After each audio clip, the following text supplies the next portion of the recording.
நமது வேதாகமம் மனிதர்களை, ராஜாக்களை, நாடுகளை மாற்றிய உயிருள்ள தேவனுடைய வார்த்தை. நாம் இன்று கையில் வைத்திருக்கும் வேதாகமம் ஒரு சாதாரண மத நூல் அல்ல. அது தேவன் தாமே மனிதருக்கு தந்த உயிருள்ள வார்த்தை. தேவன் தமது சித்தத்தையும் சத்தியத்தையும் பரிசுத்த ஆவியால் நடத்தப்பட்ட தீர்க்கதர்சிகளும் அப்போஸ்தலர்களும் மூலம் எழுதச் செய்தார். பரிசுத்த ஆவியால் வழி நடத்தப்பட்ட மனிதர்கள் தேவனால் உந்தப்பட்டு பேசினார்கள். பல நூற்றாண்டுகள், பல எழுத்தாளர்கள், பல மொழிகள், ஆனாலும் ஒரே தேவ ஆவி. ஆரம்ப சபை ஜெபத்தோடும் ஆவியின் வழி நடத்துதலோடும் தேவனால் உந்தப்பட்ட நூல்களை ஏற்றுக்கொண்டது.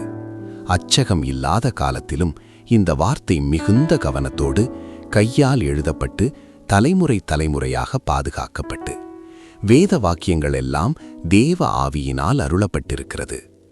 இந்த வேதாகமத்தை வாசித்தவர்கள் பழைய மனிதர்களாக தங்கவில்லை. பாவத்தில் இருந்தவர்கள் மனம் திரும்பினார்கள், உடைந்தவர்கள் எழுந்தார்கள், பயந்தவர்கள் தைரியமானார்கள்.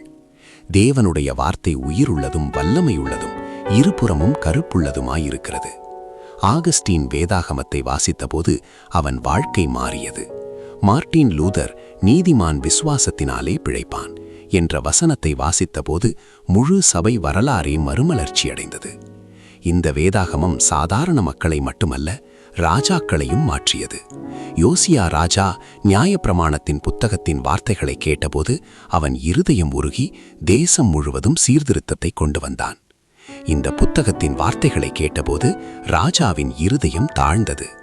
வேதாகமம் சென்ற இடங்களில் அடிமைத்தனம் சவாலுக்குள்ளானது, கல்வி வளர்ந்தது, மனித மதிப்பு உயர்ந்தது. பல நாடுகளின் சட்டங்களுக்கும் நீதிக்கும் வேதாகமமே அடித்தளமாக அமைந்தது. இதற்காகத்தான் இந்த புத்தகத்தை அழிக்க அநேகர் எழுந்தார்கள்.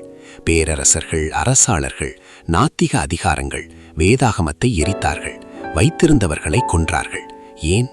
ஏனெனில் இந்த புத்தகம் பாவத்தை வெளிச்சத்துக்கு கொண்டு வந்தது. இந்த புத்தகம் அதிகாரங்களை அசைத்தது. இந்த புத்தகம் இயேசுவே ராஜா என்று அறிவித்தது. ஒளி உலகத்துக்குள் வந்தது.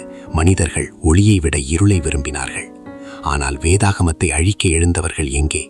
நேரோ போய்விட்டான், டயோக்ளீசியன் மறைந்தான், பல பேரரசுகள் வரலாற்று பக்கங்களாகிவிட்டன. ஆனால் வேதாகமம் மட்டும் இன்றும் உயிருடன் உலகின் எல்லா மொழிகளிலும் கோடிக்கணக்கான இதயங்களில்.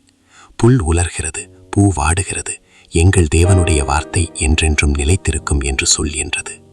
உலகத்தை மாற்றிய இந்த வேதாகமம், நாடுகளை மாற்றிய இந்த தேவனுடைய வார்த்தை இன்று நம்மை மாற்றுகிறதா? உமது வசனம் என் கால்களுக்கு தீபமும் என் பாதைக்கு வெளிச்சமும் என்று தாவீது சொன்னார். இதுவே நமது அழைப்பு. வாசிப்பது மட்டுமல்ல, வாழ்வதற்கும் இதுவே தேவன் நமக்கு கொடுத்தது. இதுவே உலகை மாற்றும் மாபெரும் வல்லமை புத்தகம். ஆமேன்.